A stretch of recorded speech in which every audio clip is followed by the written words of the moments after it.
Assalamualaikum warahmatullahi wabarakatuh. Selamat petang pemirsa. Kembali kami hadir menjumpai Anda pada kesempatan sore hari ini di hari Rabu 12 Februari 2025 dalam Indonesia Cerdas Halo Dokter. Dan pada kesempatan kali ini kita akan membahas tema kenali leukemia pada dewasa. Telah hadir di studio saat ini untuk membahas dan berbincang tentang penyakit leukemia pada dewasa ini. Selamat sore dokter, Dr. Hafiza Novian SPPD, merupakan dokter spesialis penyakit dalam di Rumah Sakit Ibu dan Anak Az-Zahra, Palembang. Selamat sore dokter. Selamat sore pemirsa TVRI. Segar sekali sore ini ya dok ya. Alhamdulillah Mbak Meli, luar biasa. Amin. Dok, sore ini kita akan membahas permasalahan leukemia pada dewasa dan cara pengenalannya, sumber-sumbernya seperti apa, seperti itu ya, gejala-gejalanya kita akan bahas lebih lanjut. Pas banget nih Mbak Meli, mohon maaf potong, karena tanggal 4 Februari kemarin itu Hari Kanker Nasional. Betul, jadi kita memperingati Hari Kanker Nasional, di mana temanya kita akan membahas tentang leukemia. Pas banget. Luar biasa. Luar biasa. Baik, tapi kita juga akan mengajak pemirsa di rumah untuk berinteraktif di nomor telepon 0711 311 454 dan bisa melalui WA di nomor 0823 1198 1790. Baik pemirsa, segera saja kita ulas ya tema kita sore hari ini. Baik dok, mendengar kata leukemia gitu ya dok ya, sepertinya langsung kita terarah ke penyakit yang wah ini serem banget life, gitu ya. Betul. Ya maksudnya sepertinya down sekali. Tapi bagaimana ceritanya seperti itu? Kita pengen tahu dulu apa sebetulnya penyakit leukemia pada dewasa ini, bagaimana mengenalinya? Iya, jadi pemirsa TVRI dan Mbak Meli, orang kalau mendengar leukemia pasti serem banget bawaannya. Karena kita tahu leukemia itu, kata lainnya bahasa Indonesianya biasanya disebut dengan kanker darah. Ya. Sebenarnya kanker darah itu ada yang leukemia, terus ada yang multiple myeloma, terus ada juga yang menyerang kelenjar getah bening, limfoma. Namun yang sedang kita bahas pada hari ini adalah tentang leukemia, di mana permasalahannya ada di sel darah putih itu Mbak Meli, pemirsa. Jadi kalau leukemia itu dia sel darah putihnya selalu berproliferasi. Jadi keluar terus dari sumsum tulang, sel darah putihnya melebihi batas normalnya. Jadi sel darah putih di dalam tubuh banyak sekali. Nah itu juga menginvasi, tidak hanya dia banyak-banyak aja, tapi nggak ada guna tuh Mbak Meli. Jadi dia ngeramein darah aja di pembuluh darah gitu, banyakin sel darah putih. Namun tidak ada manfaatnya. Akibatnya dia menginvasi organ-organ. Nah inilah yang disebut dengan leukemia atau kanker darah. Mengganggu. Betul. Sehingga dengan semakin banyak itu bukan semakin baik ya dok ya. Bener, malah dia ngerusak organ stabilitas ya, hemostasis di dalam darah, dia ngerusak itu. Gitu. Begitu. Nah yang paling sering ditemukan jenis leukemia pada orang dewasa ini yang seperti apa dok itu? Betul, jadi pertanyaan baik sekali nih Mbak Melia. Jadi leukemia itu ada jenis-jenisnya juga pemirsa. Jadi ada, kalau kita gampangnya ngingatnya ada yang jenis seri M, lalu ada yang seri L. M itu myeloid, sedangkan L itu limfositik atau limfosit. Jadi kalau kita di antara M dan L itu juga ada akut dan kroniknya. Jadi kalau kita bicara macam-macamnya ada 4 jadinya. Jadi ada yang AML, akut myelocytic leukemia, ada yang ALL, akut limfositik leukemia, lalu ada yang CML, chronic myelocytic leukemia, dan ada yang CLL, chronic lymphocytic leukemia. Ada 4 gitu. ML dan ada yang akut dan ada yang kronik gitu. Ya, tingkatan itu kan menentukan juga akut atau tidaknya ya dok ya. Apakah memang sebelumnya ada tingkatan sebelum dia parah, dia akan gejala awalnya seperti apa itu dok? Atau dia langsung tiba-tiba ada yang ketahuan udah di level berapa itu? Jadi kalau leukemia juga ada gejala-gejala yang muncul pada pasien. Jadi gejala pada pasien biasanya adalah gejala terkait dengan leukositnya. Bahwa kita ingat bahwa leukositnya itu banyak tapi nggak guna. Akibatnya pasien itu, kita tahu tuh guna leukosit adalah untuk memberantas bakteri atau virus. Intinya untuk menghasilkan imunitas dalam tubuh. Kalau leukositnya tidak berguna, akibatnya pasien-pasien yang mengalami leukemia akan lebih gampang terkena infeksi. Jadi terkena demam sering sekali, terkena batuk pilek sering sekali, jadi mencret-mencret sering sekali, terkena infeksi dia akan sering sekali. Lalu juga karena leukosit yang banyak sering pusing-pusing, sakit kepala sering sekali, acap kali sering sakit kepala. Lalu juga sering menderita telinga berdenging tanpa sebab, tiba-tiba telinga berdenging tanpa sebab gitu. Yang sering juga dikarenakan leukosit yang tinggi, nyeri pada tulang sternum, tulang dada di sebelah sini, lalu muncul gusi yang bengkak. Itu suatu tanda-tanda leukemia. Karena leukositnya tinggi juga bisa terjadi pembesaran organ. Contohnya hepatosplenomegali atau pembesaran dari liver, ya, dan pembesaran dari limpa. Jadi pasiennya ngerasa kembung, penuh terus rasanya perutnya. Itu tanda-tanda pembesaran dari limpa dan dari heparnya atau livernya. Selanjutnya tanda-tanda dari leukemia juga, mohon maaf, ada juga yang ereksi tanpa sebab. Mohon maaf sebelumnya. Jadi tidak ada rangsangan seksual, tidak minum obat-obatan untuk seksualitas, namun ereksi tanpa sebab dan berhari-hari. Nah, itu tanda-tanda suatu kegawatan pada leukemia. Nah, selain tanda yang tadi, leukositnya ada juga tanda-tanda yang lain seperti anemia, lesu, lemes, pucet, itu juga bisa. Tanda-tanda trombositnya rendah, misalnya perdarahan, mimisan, gusi berdarah, bahkan BAB-nya berdarah atau kencingnya berdarah juga, itu juga bisa. Nah, kumpulan gejala-gejala tadi, jika ada di kita atau di keluarga kita, boleh kita curiga itu suatu leukemia. Begitu Mbak Meli. Ya, tapi ada juga ya dok ya, di antara gejala itu ya, karena saya pernah juga lihat gitu, pasien dengan gejala leukemia itu bilur-bilur atau biru-biru gitu dok. Apa betul juga itu satu gejala pada tubuhnya gitu? Iya. Itu yang disebabkan oleh apa ya dok? Benar sekali Mbak Meli. Jadi tadi kan tanda ketiga adanya tanda trombosit yang rendah dikarenakan leukemia tersebut. Itu adalah suatu tanda perdarahan. Jadi kalau pendarahan itu kalau di kulit dia berupa lebam-lebam atau biru tadi atau peteki ya, bintik-bintik merah pada kulit. Nah, itu juga bisa merupakan suatu tanda leukemia jika ditambah dengan gejala-gejala yang lainnya tadi. Seperti itu. Kita bicara ini pada orang dewasa ya dok ya, artinya usia-usia dewasa yang di atas 40 tahun, 30 tahun gitu ya. Nah, apakah ada faktor pencetusnya di usia dewasa itu baru terjadi penyakit leukemia ini? Karena satu, kita juga pernah mendengar, biasanya anak-anak ya yang kena leukemia ini. Nah, itu apa mitos atau gimana ya dok ya? Iya. Jadi banyak sekali beredar di masyarakat tuh Mbak Meli bahwa kalau leukemia itu hanya pada anak-anak. Enggak, itu benar kata Mama tadi, itu mitos itu ya. Dan paling sering juga memang kita lihat di anak-anak gitu ya. Iya, betul. Kalau cancer pada anak-anak yang paling sering memang leukemia. Betul sekali. Betul. Jadi cancer pada anak-anak paling sering leukemia. Tetapi leukemia tidak hanya pada anak-anak.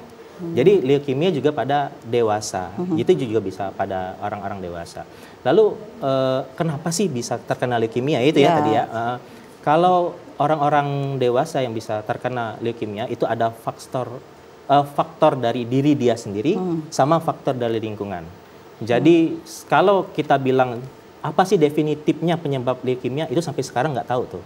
Belum ada penyebab definitif. Kalau kita bicara dengue fever atau DBD itu sudah ada penyebabnya virus. Tapi kalau leukemia nggak ada penyebab pasti satu, tidak ada. Jadi genetik itu dok? Ya, itu jadi penyebabnya multifaktorial. Jadi penyebab dari diri dia sendiri sama faktor dari luar. Betul tadi Mbak Meli bilang kalau dari diri sendiri genetik salah satunya. Jadi memang ada bawaan dia yang telah memiliki gen atau kromosom yang leukemia. Lalu juga mungkin ada faktor keturunan dari keluarganya yang telah memiliki kanker atau leukemia tersebut. Tidak harus wajib sama-sama leukemia ya dok? Atau bibit kanker lain gitu seperti bisa itu? Jadi kalau ada jenis kanker yang lain itu juga menjadi faktor risiko untuk menjadi lebih besar terjadi leukemia. Itu faktor yang dari dalam diri sendiri. Lalu faktor dari luar biasanya karena adanya inflamasi yang terus-menerus, contohnya ngerokok tuh. Jadi kalau kita merokok ini memang banyak banget menyebabkan masalah kesehatan. Jadi jantung, diabetes, salah satunya juga leukemia. Selain itu kita sering terkena radiasi. sering terkena radiasi, misalnya bekerja di perusahaan yang ada radiasinya. Nah, itu juga dapat menyebabkan suatu leukemia. Selanjutnya dari makanan juga bisa tuh, Mbak Meli. Apalagi zaman sekarang ya dok, junk food. Nah betul, jadi makanan-makanan berpengawet, kalau menurut jurnal jurnal bahkan ada yang di China itu mengatakan kalau makanan-makanan yang berpengawet atau yang diasapi atau yang disimpan untuk diawetkan, itu kalau sering dimakan bertahun-tahun bisa menyebabkan kanker atau leukemia. Gitu, jadi faktorial, multifaktorial. Dari dalam diri sendiri maupun dari eksternal juga ada. Iya. Gitu. Nah itu kan jangka panjangnya ya dok ya. Nah mungkin dengan kondisi faktor-faktor pencetus tadi, seberapa banyak leukemia terjadi pada orang dewasa di Sumatera Selatan ini sejauh ini ya dok?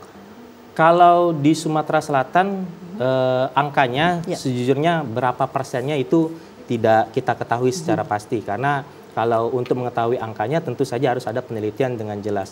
Tetapi kita ketahui di Sumatera Selatan leukemia merupakan salah satu kanker yang paling sering. Oh, banyak ditemani sekali. Ya, yang nemenin itu kanker kolorektal, breast cancer, dan salah satunya ini tadi leukemia. Jadi salah satu yang paling banyak juga di Sumatera Selatan. Kalau dulu kan kita mengenalnya dari anak-anak ya, berarti sekarang kanker atau leukemia ini juga menyerang orang dewasa, udah mulai banyak juga sekarang terjadi ya dok kasus-kasusnya ya? Iya cukup banyak Mbak Meli. Jadi karena mungkin ada perubahan dari pola hidup kita yang tadinya sehat, sekarang sudah mulai segala macam masuk ke tubuh dari makanan maupun dari radiasi dari luar, dan kebiasaan merokok terutama Mbak Melia, itu juga yang menyebabkan paling tinggi itu. Biasanya di usia berapa ya dok? Yang kalau sekarang ini usia dewasa yang paling banyak di Sumsel ini, kira-kira dari persentase itu di usia 50 ke atas kah gitu? Baik, kalau untuk jenis leukemia itu tergantung memang ada umur-umurnya kalau jenisnya. Jadi kalau yang ALL, akut limfositik leukemia, itu paling sering pada dewasa muda biasanya. Jadi orang-orang produktif biasanya itu yang paling banyak. Kalau AML, akut myelositik leukemia, itu biasanya pada orang-orang yang sudah usia lanjut. Jadi usia lanjut itu paling banyak yang AML, CML dan CLL. Itu yang paling banyak pada usia lanjut. Kalau ALL memang biasanya pada usia muda Mbak Meli. Itu juga pada anak-anak juga paling banyak ALL tuh. Jadi kalau leukemia dikumpulin pada anak-anak paling banyak si ALL. Iya betul. Karena memang selama ini kita mengenal leukemia ini penyakit yang memang sedikit menyeramkan gitu ya. Dan sekarang merambah ke orang tua dan beberapa seperti istri Pak SBY juga kan kemarin kata sakitnya berarti kan bisa di usia-usia dewasa juga dok ya. Baik dokter, kembali kita kepada individunya gitu. Apa yang kira-kira begitu mendengar ataupun dengan gejala yang sudah dokter sampaikan, kita perlu screening semua gitu langsung atau apa yang bisa kita antisipasi lakukan di awal gitu. Jadi kalau untuk leukemia ini jangan mentang-mentang ada keluarga gitu ya. Jadi ada keluarga, terus ada misalnya kerabat dekat yang terkena leukemia, kita berpikir juga, wah aku bakal jadi leukemia juga nih. Nggak serta-merta seperti itu, tidak seperti itu. Tapi memang ada risiko yang lebih besar akan terjadi leukemia. Bila ada keluarga ataupun keturunan yang walaupun ada risiko seperti itu, Bapak Ibu pemirsa di rumah itu bisa melihat gejala lainnya yang muncul pada Bapak Ibu atau pemirsa di rumah. Jadi tidak hanya satu gejala. Tadi kan saya sudah sebutkan beberapa gejala. Ada gejala-gejala tersebut dikumpulkan dan muncul pada pemirsa di rumah, boleh tuh untuk jangan ditunda pemeriksaan kesehatannya. Tidak harus di rumah sakit, bisa di fasilitas kesehatan yang terdekat. Nah, gejalanya ini apakah berbeda dok antara anak-anak dengan dewasa? Kalau anak kan kita lihat dari dia sering lesu, sering demam gitu, sering demam. Nah, apakah sama kondisi ini untuk dewasa juga kalau terkena leukemia ini? Hampir sama, Mbak Meli. Jadi kalau pada anak-anak bedanya, kalau anak-anak nggak bisa cerita kayak kita. Iya. Jadi kalau kita bisa cerita tuh. Jadi kalau memang pada anak-anak karena tidak bisa cerita, kita dapat ceritanya dari orang tua. Kalau pada dewasa lebih bisa tergali lagi tuh. Jadi bisa tergali adanya keluhan anemia, lebih bisa tergali berapa lama keluhan tersebut sudah dirasakan. lesunya sudah berapa lama, pucatnya sudah berapa lama, terus misalnya ada pembesaran organnya, kembung perutnya sudah berapa lama, itu juga bisa kita cari tahu kalau pasiennya dewasa gitu. Tetapi perbedaan secara signifikan pada anak-anak dan dewasa, keluhannya apa? Itu nggak ada perbedaan yang terlalu hampir signifikan. sama gitu Hampir sama karena jenis-jenis leukemianya juga sama gitu, Mbak Meli. Oke. Melihat penyakit leukemia ini memang menyeramkan gitu ya, dan tapi rata-rata orang yang maksudnya gini, apakah memang ini ada yang bisa disembuhkan atau memang merupakan akhir dari segalanya gitu, seperti itu, Dok. Tapi nanti dijawabnya ya, Dok. Siap. Kita akan promo dulu, setelah yang satu ini kita akan kembali. Saudara, sesaat lagi kami akan hadir dengan informasi selanjutnya. Tetaplah bersama kami dalam Indonesia Cerdas. Halo Dokter.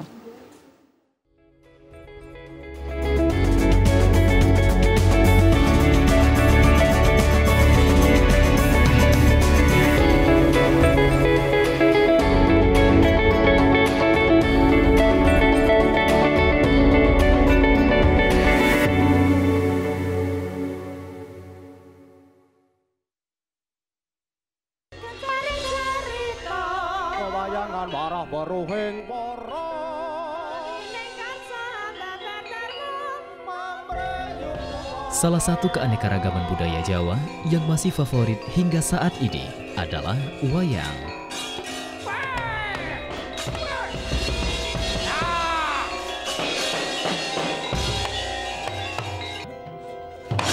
Seni pertunjukan dengan alur cerita yang menarik ini hadir menemani pemirsa pecinta warisan budaya asli Indonesia dengan beragam cerita dan daun kondang.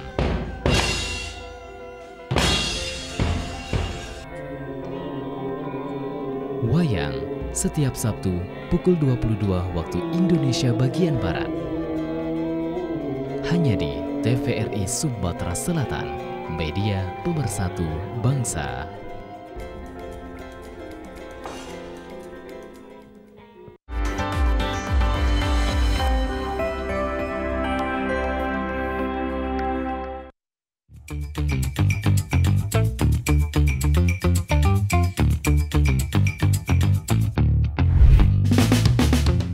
Siaran TVRI Sumatera Selatan kini dapat dinikmati oleh para pemirsa dengan jangkauan yang lebih jauh dan lebih luas melalui layanan MCPC. MCPC atau Multi Channel Per Carrier merupakan suatu layanan yang cost efektif untuk mendistribusikan siaran ke seluruh wilayah yang dijangkau satelit merah putih dengan slot orbit 108 derajat bujur timur.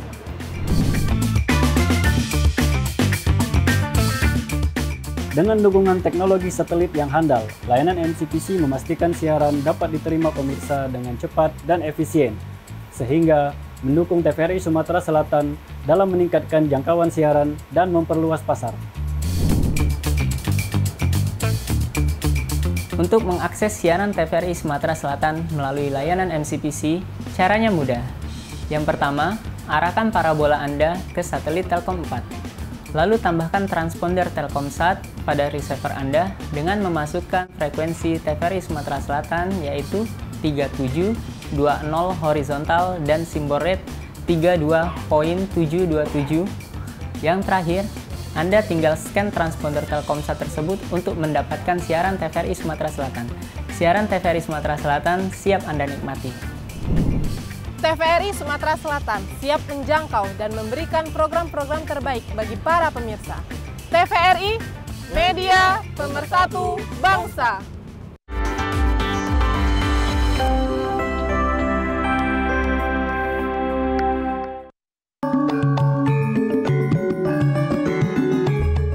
Dari tari tradisional yang memesona hingga cita rasa kuliner yang menggugah, kami kemas dalam program acara Rindu Kampung.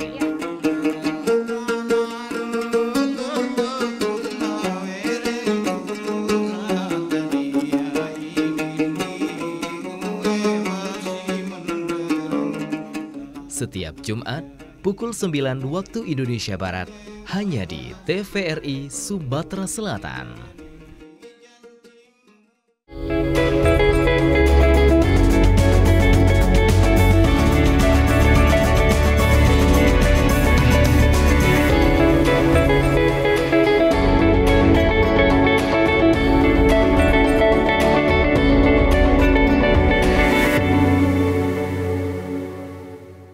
Saudara, terima kasih Anda masih bersama kami dalam Indonesia Cerdas. Halo Dokter. Dan kita masih akan lanjut berbicara tentang pengenalan atau mengenali leukemia pada dewasa. Dan saudara, Anda juga dapat bergabung bersama kami di nomor telepon 0711 311 454 dan di nomor WhatsApp 0823 1198 1790. Dokter, kembali kita ngobrolin leukemia pada dewasa ini ya. Sebetulnya gejala awal leukemia itu pada dewasa apa yang sering terabaikan oleh penderita biasanya gitu, Dok? Apakah terlambat berobat atau memeriksakan atau memang gejalanya tidak khas gitu seperti itu? Iya, kalau tumor atau cancer itu kan terbagi jadi dua, Mbak Melia sebenarnya.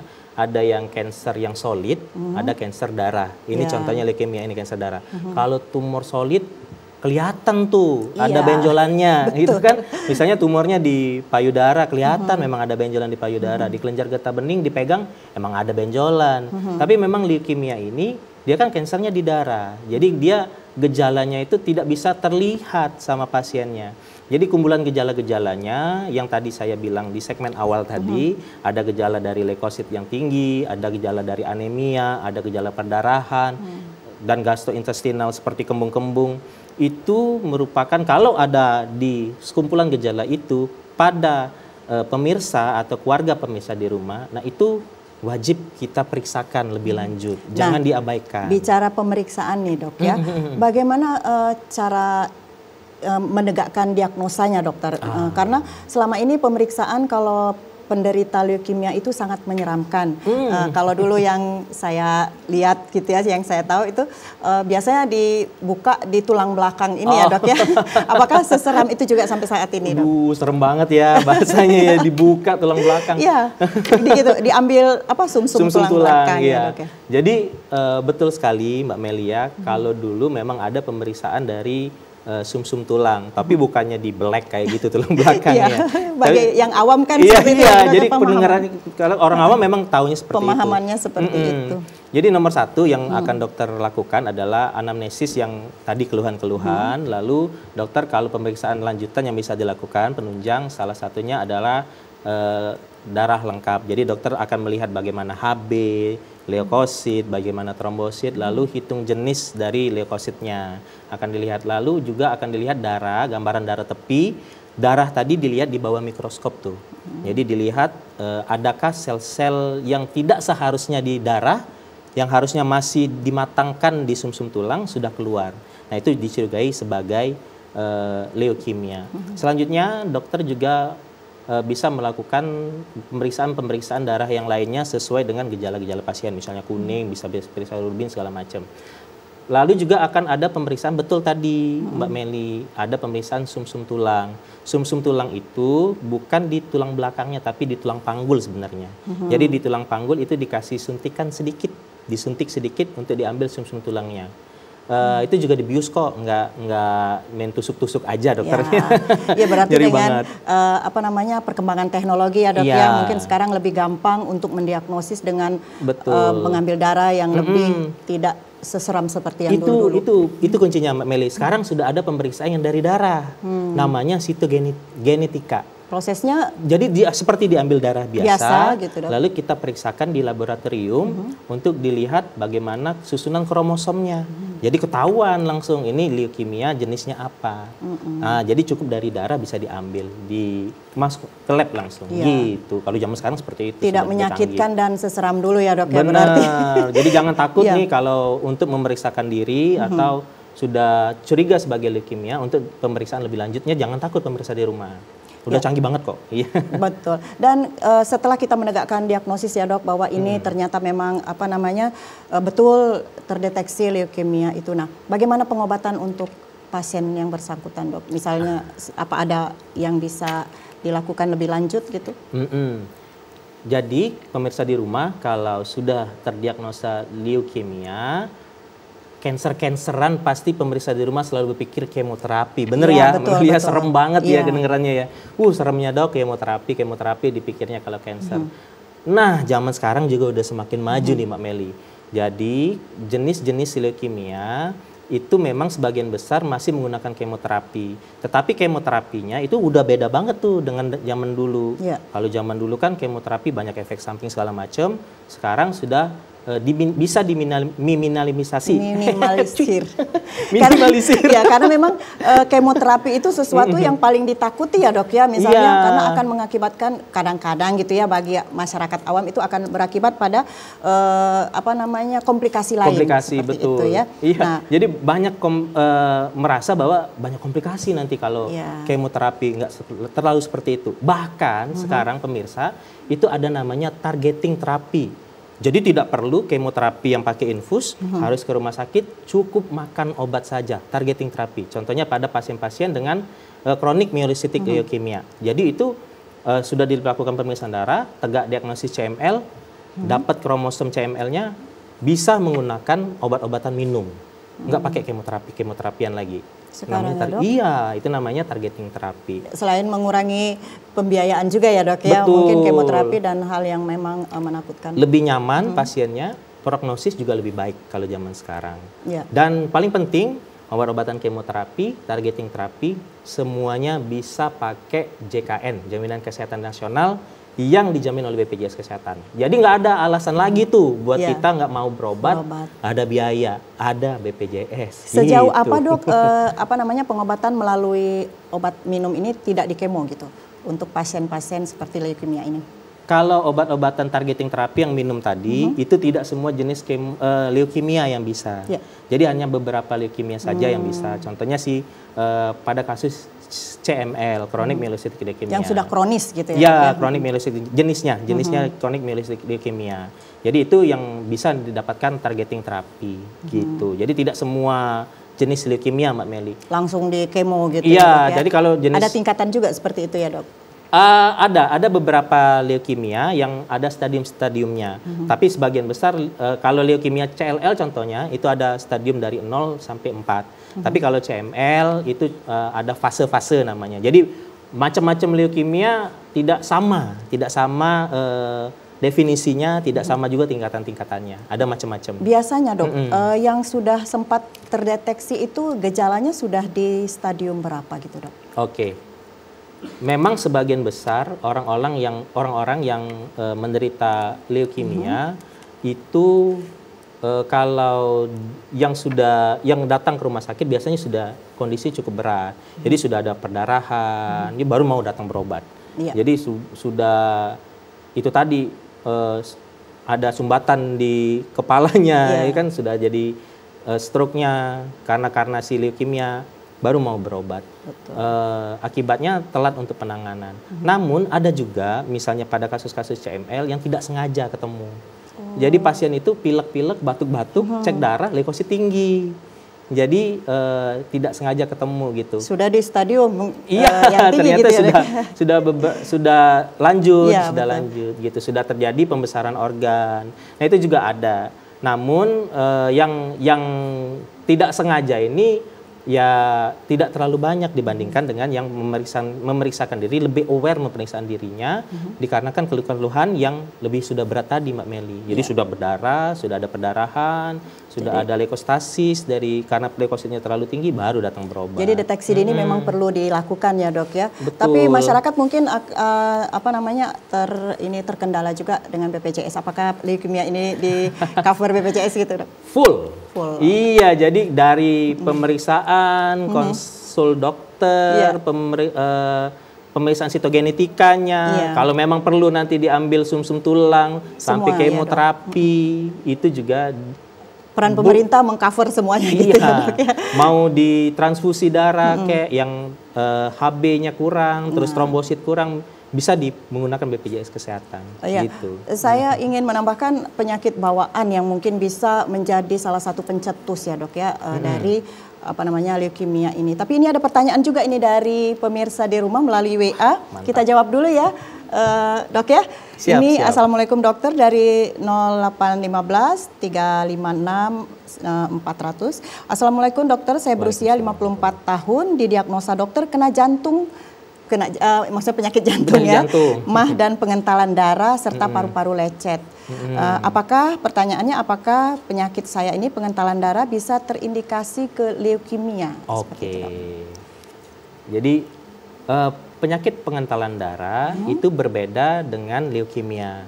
Dari definisinya, kalau leukemia itu tadi berarti ada permasalahan di leukositnya. Jadi leukositnya tinggi. Kalau penyakit pengentalan darah, biasanya kalau ibunya ada penyakit jantung, terus ada kencing manis misalnya, hypertension, darah tinggi misalnya. Pengentalan darahnya itu merupakan suatu disebabkan oleh sesuatu yang lain. Jadi secondary, penyebabnya oleh yang lain. Jadi misalnya ada diabetes mellitus, itu yang menyebabkan pengentalan darahnya. Iya, jadi diabetes mellitusnya yang harus dikontrol. Lalu ada hypertension misalnya, hipertensinya yang harus dikontrol. Sambil obat-obat pengental darah, pengencer darahnya tetap diminum.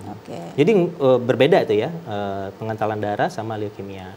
Itu beda. Hanya kecemasan saja itu ya. Mungkin pemirsa di rumah yang sudah bertanya melalui WhatsApp sudah dijawab sama dokternya ya. Ada satu lagi nih dok, dari 0812 7362 369. Pak dokter mau bertanya faktor apa saja dan ciri-ciri dari sakit leukemia ini? Apakah ada karena faktor keturunan atau dari makanan? Tadi sudah kita bahas ya dok ya, tapi mungkin boleh. Yang WhatsApp ini baru menyaksikan baru join. Tapi nanti mungkin kita akan jawab ya Ibu, Bapak, Mbak atau Mas ya yang sudah bertanya, kita akan jawab setelah pesan-pesan yang mau lewat berikut ini.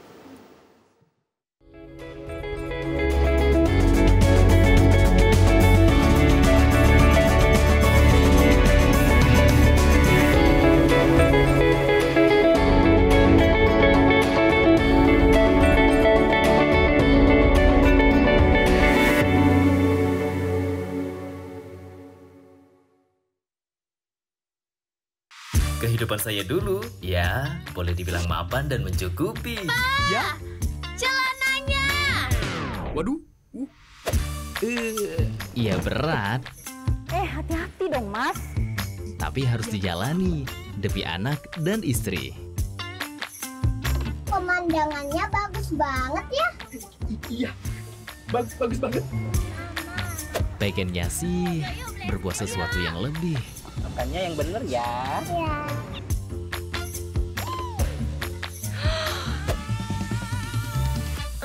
Pinter. Akhirnya kutemukan caranya. Tapi ternyata itu salah. Sepeda anak jadi hilang. Mobil cicilan hilang.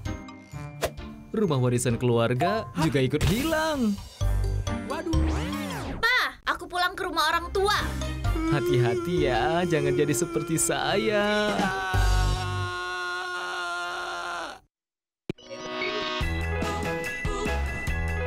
Mengajak Anda untuk bernostalgia ke masa lalu, mengukir kenangan lewat tembang-tembang yang merdu, merangkai memori melalui alunan lagu.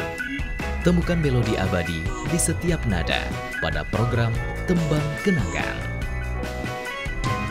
Di sini, di batas kota ini,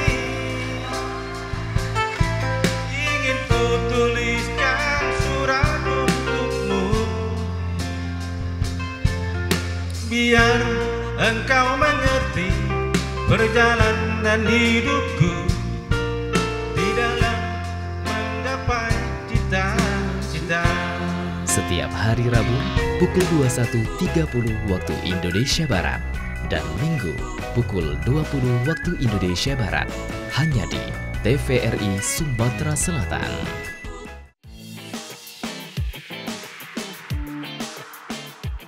Setiap sentuhan, setiap rasa memiliki cerita dan warisan. Bertemu lagi bersama kami berdua, iya dalam acara Bejajan, iya Bepajo sambil jalan-jalan. Jelajahi cita rasa kuliner daerah dalam program Bejajan, Bepajo sambil jalan-jalan. Setiap hari Senin, Kamis, dan Sabtu pukul 8 waktu Indonesia Barat hanya di TVRI Sumatera Selatan.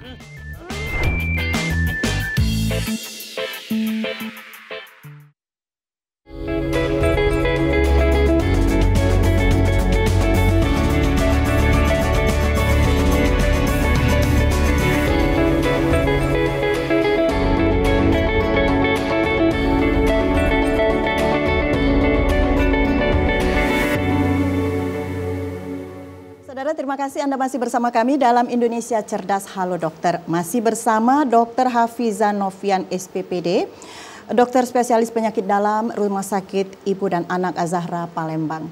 Dokter, kita kembali ya menjawab pertanyaan tadi yang sudah sempat kita jeda. Iya. Yakni faktor apa saja dan ciri-ciri dari sakit leukemia ini, serta apakah ada faktor keturunan atau dari makanan. Sebetulnya ini sudah kita bahas ya, tapi mungkin pemirsa baru menonton, tapi perlu kita jawab lagi ya dok ya. Iya, siap. Jadi pemirsa di rumah, kalau kita berbicara leukemia ini, itu tidak ada satu sebab. Jadi memang ada multifaktorial. Jadi ada yang dari diri dia sendiri, faktor internal namanya, intrinsik namanya, memang ada keturunan yang cancer, itu juga menjadi risiko untuk terjadinya leukemia. Lalu faktor ekstrinsik atau faktor eksternal, faktor luar, rokok, makan makanan yang berpengawet, lalu terkena radiasi, itu juga menjadi suatu faktor pencetus terjadinya leukemia. Kalau gejala-gejala yang kita bicarakan tadi itu Mbak Meli, ada gejala leukositnya tinggi seperti suka nyeri kepala, terus sering terjadi infeksi, telinga berdenging, gusinya bengkak. Dan sempat berdarah gitu ya dok? Ya, itu juga bisa. Terus perutnya kembung, livernya bengkak, terus limpanya juga bengkak. Itu juga bisa suatu jadi tanda suatu gejala leukemia. Lalu juga bisa adanya gejala-gejala anemia seperti pusing, lemah, lesu, gitu kan, pucat, itu juga bisa jadi suatu tanda leukemia. Lalu terjadi perdarahan, yang seperti Mbak Beli bilang tadi, ada perdarahan lebam-lebam pada kulit, terus ada mimisan, gusi berdarah, bahkan bisa BAB-nya hitam atau merah, atau terjadinya kencing yang berdarah juga bisa, gitu Mbak Meli. Berarti polanya dari dalam tubuh betul-betul ya dok, kita tidak bisa melihat secara kasat mata seperti ini ya. Sekali lagi kita bilang berbeda sekali dengan solid tumor. Kalau solid tumor kita bisa lihat tuh benjolannya, kita bisa raba benjolannya. Tapi kalau leukemia kita harus dilakukan pemeriksaan laboratorium dulu agar mengetahui memang itu ke arah leukemia. Baik, seperti dok. Itu. Kembali kita ke pengobatan, tapi kita akan sampaikan dulu ini dari Rumah Sakit Ibu dan Anak Az-Zahra ini ada promo-promo seperti di bulan ini ya dok ya, deteksi sejak dini, jaga kesehatan jantung dan paru-paru. Promo screening kesehatan jantung dan paru-paru di Rumah Sakit Az-Zahra ini pada bulan Februari aja ya dok? Iya, Februari ini ada screening jantung, screening paru-paru, dan jantung paru-paru juga bisa ya dok ya? Iya, jadi ada pemeriksaan paket seperti itu Mbak Meli, di mana paket itu untuk screening penyakit-penyakit jantung dan paru-paru, gitu. Oke, siap. Dan nanti ada diskonnya juga itu ya dok ya, promonya. Ya, secara menyeluruh. Baik dok, kita kembali ke pengobatan. Dalam tahapan pengobatan ini kan tadi sempat juga ada yang hanya minum obat, tapi ada juga yang terpaksa harus di kemo. Betul. Nah itu bagaimana tahapannya dok sampai dia bisa di kemo? Iya. Jadi kalau pengobatan dari leukemia itu sebenarnya ada pengobatan suportifnya dan ada pengobatan definitifnya sebenarnya. Kalau pengobatan suportifnya, misalnya pasiennya ada anemia, perlu transfusi darah, jadi diberikan transfusi darah Mbak Meli. Lalu apabila ada perdarahan dikarenakan trombositnya turun, maka akan diberikan transfusi trombosit. Nah itu terapi-terapi suportif, misalnya ada infeksi, diberikan antibiotik, atau ada jamur misalnya, infeksi jamur di mulutnya, sariawan, itu juga diberikan anti jamur pada mulutnya untuk menghilangkan sariawannya. Itu terapi-terapi suportif yang bisa diberikan. Selain memberikan gizi misalnya atau cairan misalnya, itu juga bentuk terapi suportif. Lalu terapi definitifnya untuk leukemia, jenis-jenis leukemia berbeda terapi definitifnya. Apabila pasien menderita jenis kimia misalnya CML, itu ada terapi targeting terapi sekarang namanya, yang bisa hanya diminum saja setiap harinya. Lalu kalau jenis leukemia yang lain, itu memang modalitas terapinya ke kemoterapi. Jadi kemoterapi itu juga berbeda-beda Mbak Meli, tidak sama jenis kemoterapinya. Kalau leukemia itu ada yang kemoterapinya nanti nginep setiap hari dilakukan kemoterapi, ada yang seminggu sekali dilakukan kemoterapi, dan juga ada yang dilakukan kemoterapinya berseri-seri. Gitu. Jadi tergantung jenis jenis leukemianya dan juga tergantung respon terapi terhadap kemoterapi tersebut gitu Mbak Meli. Biasanya kalau kemo itu kan dok ada hitungannya ya, berapa puluh kali seperti itu bisa dimungkinkan pasien bisa bebas dari penyakitnya gitu ya dok? Ya. Nah, tapi apakah ada juga yang harus hanya minum obat cuma rentang waktunya bisa seumur hidup seperti itu atau gimana dok? Enggak, jadi kalau kemoterapi di leukemia itu enggak seumur hidup kalau kemoterapinya. Jadi kalau pada leukemia menggunakan kemoterapi yang diinfus masuk ke rumah sakit, itu nanti setiap beberapa kali kemoterapi, maka dokter akan melakukan evaluasi, reassessment. Apakah sudah terjadi remisi namanya Mbak Meli. Remisi itu adalah perbaikan, bisa remisi komplit, total, atau dia masih perlu dilanjutkan kemoterapinya. Jadi itu nanti setiap kemoterapi, setiap beberapa seri kemoterapi ada evaluasi. Berbeda dengan yang CML tadi, yang minum obat-obatannya, itu memang selain dia mungkin minum obatnya seumur hidup, maka evaluasi darah dan kromosom BCR-ABL juga rutin dilakukan setahun sekali. Minum obatnya seperti itu, apa bisa dikombin dok? Kemoterapi jalan, minum obat rutin juga berjalan seperti itu? Kalau ada penyakit-penyakit kronis lainnya, tentu minum obat rutin akan terus jalan. Jadi tapi untuk penyakit lainnya gitu ya? Iya, penyakit lainnya. Bukan kalau, untuk penyakit kansernya gitu? Enggak, kalau kansernya biasanya terapi suportif, vitamin-vitamin, itu yang harus selalu diminum. Tetapi kalau untuk leukemianya, itu definitifnya adalah kemoterapi. Yang beberapa jenis leukemia itu. Gitu, Mbak Meli. Ya, jadi terapinya itu tidak harus sepanjang usia gitu, maksudnya harus sepanjang itu ya dok, karena ada yang ya seperti mitos-mitos bahwa sepanjang ini dia harus kemo terus gitu. Ada ini juga ya? Ada dong, ada evaluasinya dari dokternya apakah sudah masuk ke remisi. Kalau udah masuk ke remisi, sudah dinilai remisi selesai, maka tidak akan dilanjutkan lagi. Contohnya pada ALL tuh. Jadi kalau sudah pada ALL kemoterapi selesai, pasiennya bisa dievaluasi nanti setahun sekali. Gitu. Berhenti kemoterapinya, dievaluasi setahun sekali. Nah, apakah obatnya ada menyambung obat seperti itu dok? Enggak, benar-benar putus kemoterapi. Kemoterapi putus, obat juga tidak ada yang rutin diminum? Enggak ada, cuma minum vitamin-vitamin doang kalau mau minum vitamin. Jadi benar-benar zaman sekarang itu sudah berbeda sekali dengan zaman yang kemoterapi dulu. juga masuk dalam coveran BPJS itu dok?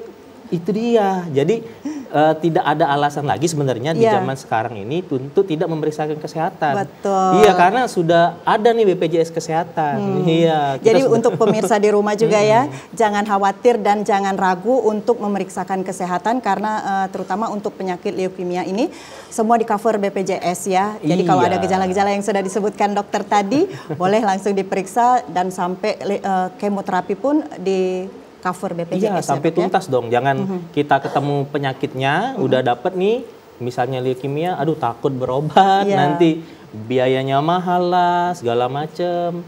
Jangan takut lagi. Karena dimungkinkan sembuh ya dok, itu biasanya penyakit-penyakit kronis seperti leukemia ini? Iya, jadi ada jenis-jenis, kalau di zaman sekarang ada jenis-jenis leukemia yang prognosisnya cukup baik sebenarnya. Contohnya si ALL, CML itu prognosisnya cukup baik pada usia-usia muda, anak-anak dengan kemoterapi, modalitas kemoterapi sekarang itu cukup tinggi respon terapinya, gitu Mbak Meli. Ya, untuk obat-obatan biasanya jenis obat selain multivitamin ataupun vitamin-vitamin seperti yang sudah disebutkan tadi ya dok, apakah ada pengobatan lain? Tapi sebentar, dokter kalau di rumah sakit Azahra ini prakteknya hari apa aja dok? Ya, jadi kalau saya Dr. Hafiz spesialis penyakit dalam itu setiap hari ada sebenarnya. Ya, sore jam berapa gitu? Dari Senin sampai Sabtu ada. Jadi kalau hari Senin, hari Rebu, saya dari jam 2 siang sampai jam 19 sampai jam 7 malam. Gitu ya, dok. Ya. Dari kalau hari lainnya itu prakteknya pagi sore. Jadi ada jam pagi jam 8, ada jam dari jam 4 sampai jam maghrib, 19 sampai jam 7 malam. Jadi setiap hari ada. Di Azahra itu untuk memeriksakan kalau ada gejala-gejala yang pemirsa mungkin ada korelasinya sama penyakit dalam gitu ya dok. Jadi tidak hanya tentang leukemia, tidak ada tentang penyakit leukemia, tapi kalau ada terkait dengan penyakit dalam, ya boleh diperiksakan ke rumah sakit Azahra Palembang. Apa ada ini dok, misalnya harus daftar sehari sebelum atau langsung saja gitu? Nah, jadi pemirsa di rumah sakit Azahra Palembang itu sudah bisa melayani BPJS Kesehatan untuk pelayanan penyakit dalamnya. Jadi jangan ragu untuk memeriksakan diri ke Rumah Sakit Azahra Palembang, ke Poliklinik Penyakit Dalam menggunakan BPJS Kesehatan. Jadi bisa berobat dulu ke fasilitas kesehatan tingkat pertama, ke dokter umum di tingkat pertama. Nanti apabila memang perlu penanganan lebih lanjut, bisa diberikan rujukan ke Rumah Sakit Azahra. Karena BPJS harus bertingkat memang ya dok ya. Betul. Kalau masih bisa diatasi di rumah sakit yang di puskesmas atau di dokter keluarga, sakitnya masih ringan dan bisa di-handle sama dokter keluarganya, ya diobatin dulu, di-handle dulu sama dokter keluarganya. Baru ke dokter. Kadang-kadang orang pengen ketemu dokternya ramah nih, langsung aja ke dokter, boleh ya dok ya? Nggak harus ke puskes dulu. Atau bisa follow tuh Instagramnya Azahra, RSIA Azahra. Di Instagram nanti bisa di-follow dan ada edukasi kesehatan di sana, terus ada informasi-informasi di sana. Bisa juga komen-komen di sana, nanti dibalas sama adminnya. Kalau ada masalah penyakit juga bisa komen di sana. Baik, pemirsa di rumah sudah tahu kan dokternya praktek di mana, dengan dokter yang ramah seperti ini mungkin kita akan lebih leluasa ya ngobrol. Saya pun kepingin jadi pemeriksaan langsung ke dokter saja gitu. Baik dokter, sebelum kita lanjut dengan pertanyaan berikutnya, kita akan lihat terlebih dahulu promo yang mau lewat berikut ini.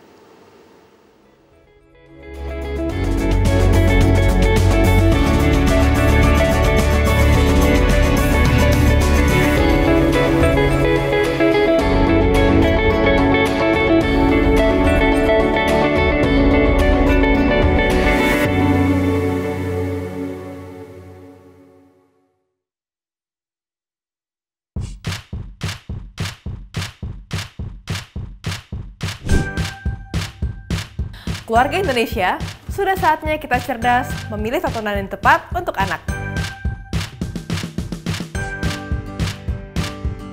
Karena tontonan yang ramah anak sangat penting untuk membentuk karakter dan tumbuh kembang anak. TVRI menghadirkan program-program tayangan yang edukatif dan aman untuk buah hati kita.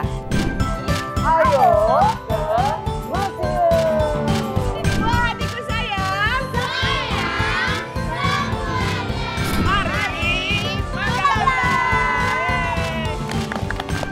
Kami, anak-anak Keva, hidup dari lontar.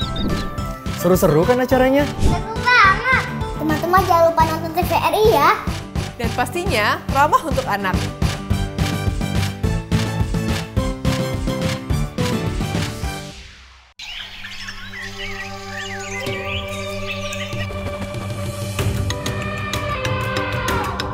Taman Nasional Waikambas, kawasan konservasi dengan luas sekitar 125.000 hektar, kaya akan satwa liar dan menjadi habitat gajah Sumatera, Elepas maximus sumatranus. Keberadaan kawasan konservasi Waikambas sangat penting untuk melindungi satwa gajah yang masuk kategori appendix ini. Dan inilah lokasi tempat keseharianku sebagai seorang mahout. Interaksiku bersama hewan besar ini membangun keterikatan emosi layaknya orang tua dan anak.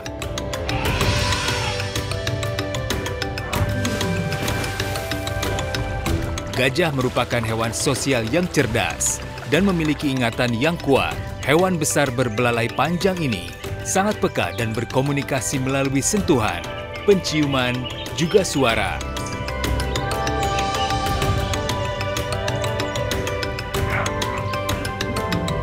Konflik gajah dengan manusia, penyusutan hutan habitat alami gajah, dan perdagangan gading ilegal menyebabkan gajah diambang kepunahan.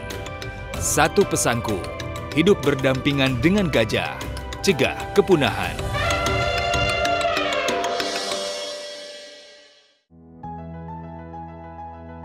Sekali panen itu kisaran ya 200 juta lah dalam waktu 100 hari. Awalnya dari hobi, kelamaan jadi suka. Nah, hitung-hitung tambah-tambah buat ekonomi, Pak. Karena kalau konsumsi itu cepat daya jualnya, perputarannya cepat.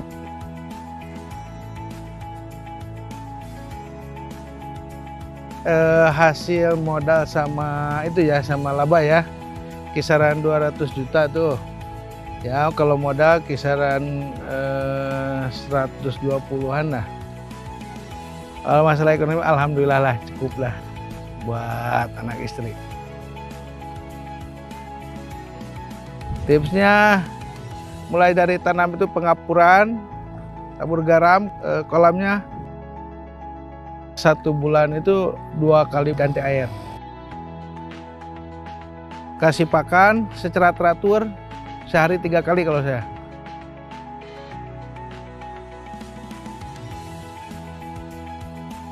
Ayo dukung perekonomian rakyat, petani cerdas, petani sejahtera.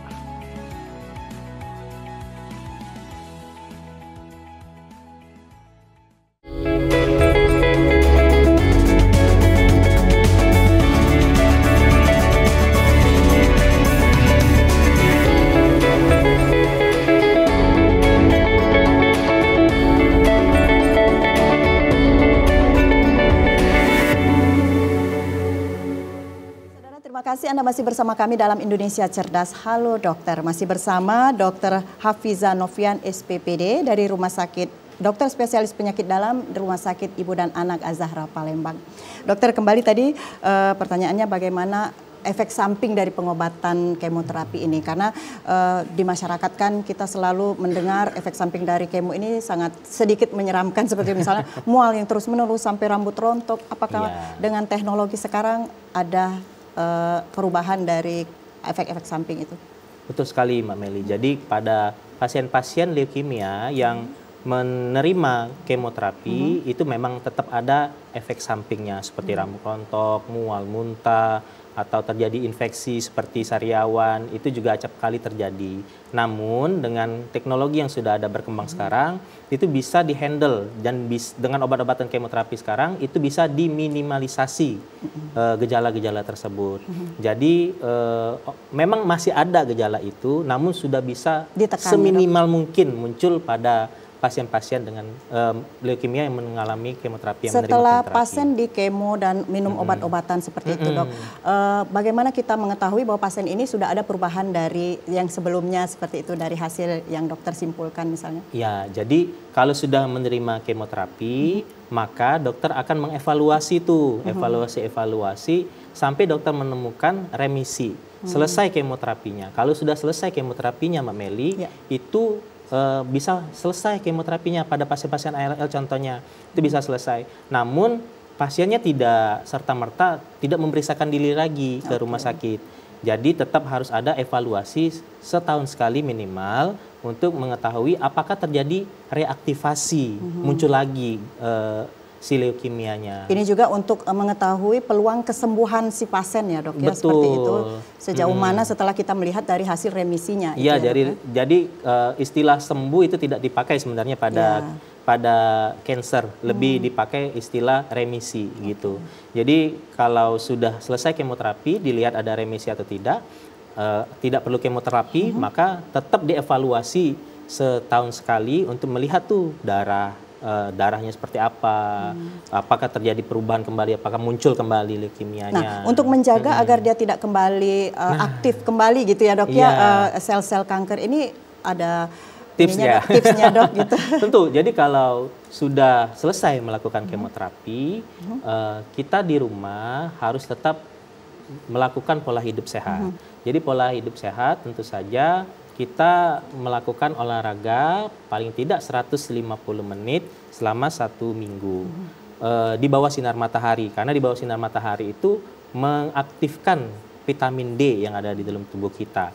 Lalu juga menghindari makanan-makanan yang berpengawet, yang diawetkan terutama, itu dihindari. Lalu juga menghindari merokok, itu juga harus di stop.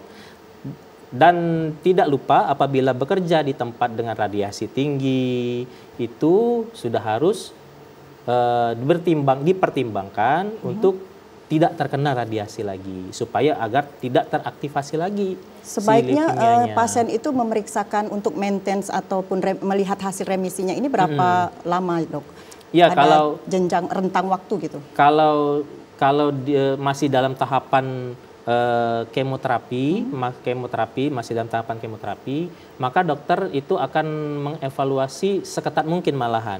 Ada yang seminggu sekali, ada yang 3 minggu sekali, ada yang 1 bulan sekali. Untuk pasien yang sudah dinyatakan dalam tingkatan yang banyak mengalami perubahan, sembuh tidak bisa ya, Dok? Iya, kalau sudah remisi, dokter sudah memutuskan untuk tidak lagi melakukan kemoterapi, selesai kemoterapi, maka bisa dilakukan evaluasi setahun sekali. Ya. Kalau dengan yang pasien-pasien CML yang meminum obat-obatan targeting terapi, itu dievaluasi tetap sebulan sekali pemeriksaan darahnya, namun pemeriksaan BCR-ABL itu untuk si CML-nya tetap setahun sekali. Berarti memang harus dari pasiennya ya, punya Betul. Niat atau kesadaran untuk memeriksakan dan maintenance. Nah, mungkin dokter sedikit di akhir pembicaraan kita ini, apakah dokter pesan-pesan buat masyarakat untuk menghindari penyakit-penyakit berat seperti leukemia ini ya, Dok? Silakan, dokter. Pemirsa, halo dokter TVRI dimanapun berada, leukemia yang dikatakan kanker darah ini memang terdengar sangat seram di masyarakat. Namun gejala-gejala yang muncul pada pemirsa di rumah maupun pada pemirsa maupun pada keluarga, apabila ada gejala-gejala yang seperti saya katakan tadi, jangan ragu untuk melakukan pemeriksaan. Lalu leukemia ini juga pengobatannya semakin berkembang, tidak lagi seperti dahulu. Ada kemoterapi, ada juga targeted terapi, dan terapi suportifnya juga semakin banyak. Jadi jangan ragu untuk berobat. Untuk pencegahan, jangan lupa lakukan pola hidup sehat, hindari rokok, dan hindari radiasi. Insya Allah kita bersama selalu sehat. Oke, baik dokter, terima kasih ya dokter ya semua penjelasannya. Dan seperti yang sudah disampaikan dokter tadi, bahwa pengobatan leukemia atau penyakit kanker darah dan penyakit berat lainnya itu semua sudah di cover BPJS oleh pemerintah ya. Terima kasih banget ya dok ya informasinya. Baik pemirsa, demikian perjumpaan kita dalam Indonesia Cerdas Halo Dokter. Terima kasih, semoga saja semua yang setelah kita sampaikan sore hari ini bermanfaat untuk pemirsa di rumah ya dok ya. Terima kasih sekali lagi atas perhatian Anda. Wassalamualaikum warahmatullahi wabarakatuh. Sampai jumpa.